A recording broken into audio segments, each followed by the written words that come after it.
Welcome back, Controversy Crew, for another daily update. Before we get started, go ahead, get down and hit that like button so we can get this content pushed into the YouTube algorithm. So today I'm going to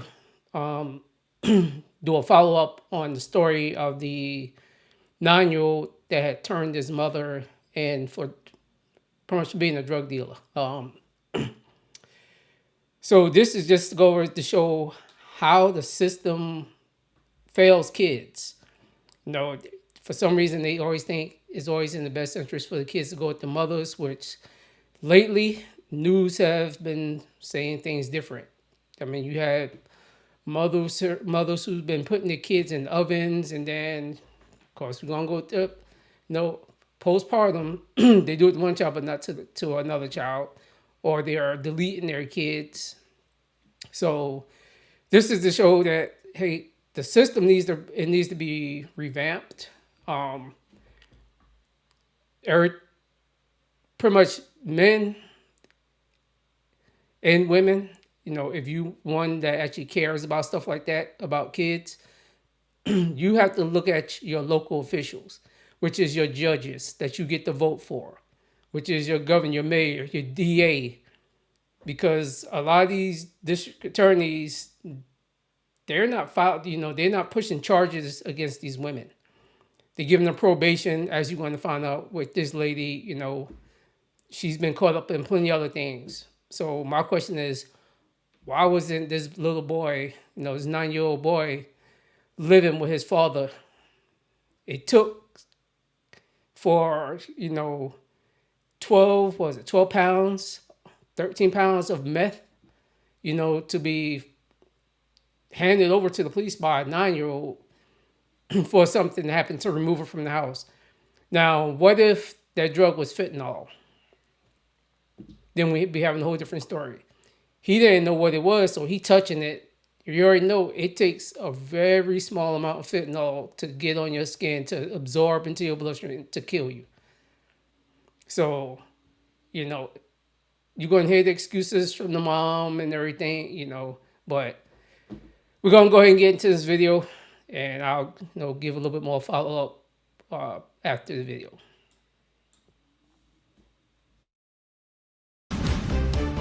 That was the first incident where we realized that even with red-handed type knowledge, it still doesn't mean anything in the justice court there. Tonight, a father calling out the criminal justice system. This after a story only the 8 News Now investigators brought you right here last night. So now this viral video shows a 9-year-old handing an officer a bag of drugs. Tonight, his father is sitting down only with Vanessa Murphy.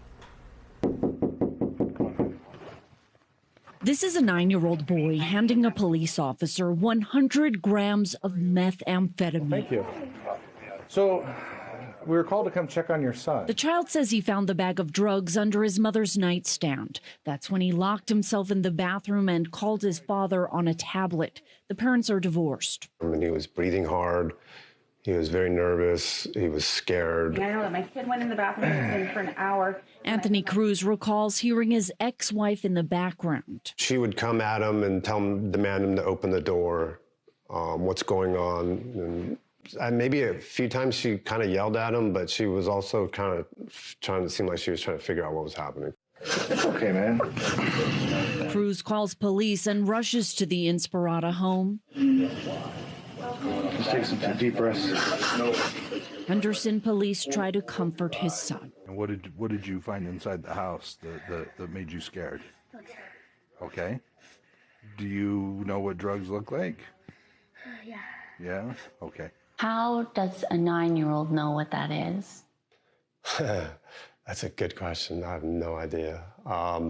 He said that he's seen stuff like that before over there, and I'm guessing just from society outside world, maybe, seeing things on TV, movies. Inside the home, Kendra Long claims the drugs aren't hers. This is not my stuff. I have a boyfriend that has access to my front door. Right. I don't know this guy this well. However, do I give you his name? I don't know what I'm supposed to do. Like, did my ex-husband put it there? I don't know. To even put it in the hands of my son for a second would be I would never entertain that idea. I would never use my son to try and set somebody up with something that could be potentially deadly to him. Does Gus feel okay? Long was arrested that night in July of 2022. It was finally like something was coming out, proving what I've been trying to say has been going on for a long time.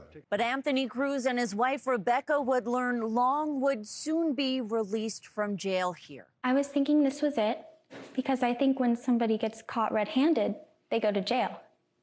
But I learned that's not the case. Court records reveal Long posts a $25,000 bond to be released from jail that day. Prosecutors say she then violates a court order prohibiting her from discussing the case with her son as she tried to convince him she's innocent. She's warned in court twice by two different judges, still not taken to jail.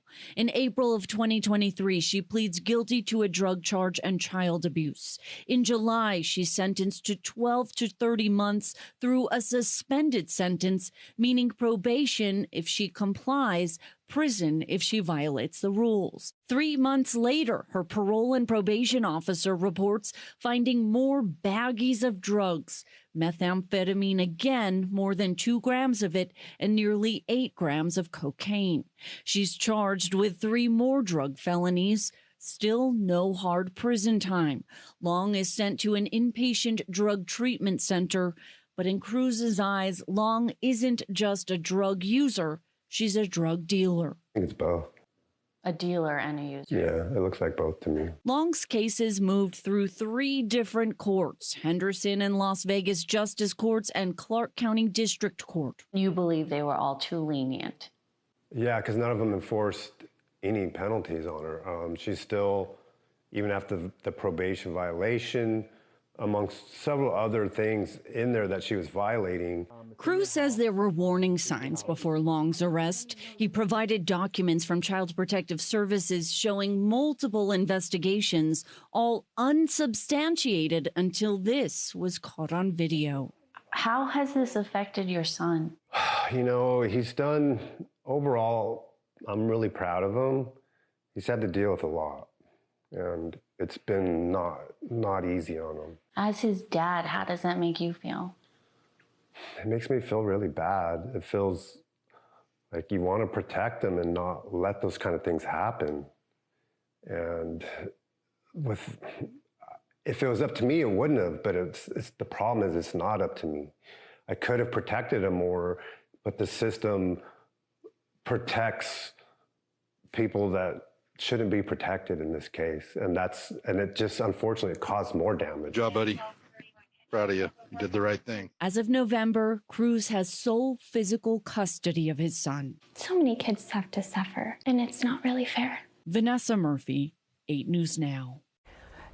Now, to put it into perspective, government statistics show that 100 grams of meth means about 500 doses for the average user. The 8 News Now investigators did reach out to an attorney representing Kendra Long. He hung up during a phone call and did not provide a comment. So, what do you think? No, like I said, I can't even say the system is broke. The system goes after whoever it wants to go after. If a male had did every single thing that she did, actually, he would have been in jail the first time. I mean, there's guys who get out, who are on probation. If they piss hot, they would throw their butts right back in jail. This woman's probation officer caught her with meth, no baggies of meth, cocaine, and nothing happened. Then she was charged with child abuse. Okay, was it to the son? If it is, why was the son not taken from the home then? Was the way her record is, she should not have no kid in the house. Actually, she shouldn't even be on the street. She should be in jail. Should be serving some type of jail time. You know, that's just me being honest. Because like I said, if it was a man, he would have did time. So let me know what you think down in the comments. And, you know, like I said, I always reply back to, you know, the comments. If you think the content sucks, you can tell me that also. But I'll see you around.